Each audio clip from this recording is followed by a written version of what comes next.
کیا کینسر سے مرا ہوا شخص شہید کہلائے گا؟ شہداء کی کئی اقسام احادیث میں بیان ہوئی، لیکن اس میں کینسر کا کوئی ذکر ہم نے نہیں پڑھا۔ ہاں، البتہ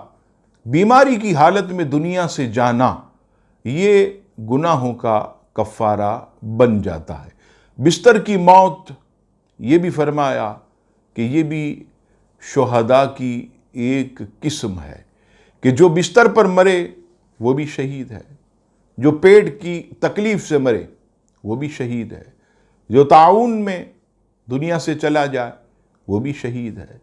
عورت بچہ جنتے ہوئے انتقال کر جائے وہ بھی شہید ہے، اگر کوئی ڈوب جائے وہ بھی شہید، اگر کسی کے اوپر دیوار گر جائے وہ بھی شہید، اگر کوئی آگ میں جل جائے وہ بھی شہید ہے۔ تو یاد رکھیے گا کہ بیماری کی حالت میں دنیا سے جانا یہ گناہوں کا کفارہ بن جاتا ہے، اور اگر کوئی نیک شخص ہے اور وہ بیماری کی حالت میں دنیا سے گیا تو اللہ تبارک و تعالیٰ اس کے درجات کو بلند فرماتا ہے۔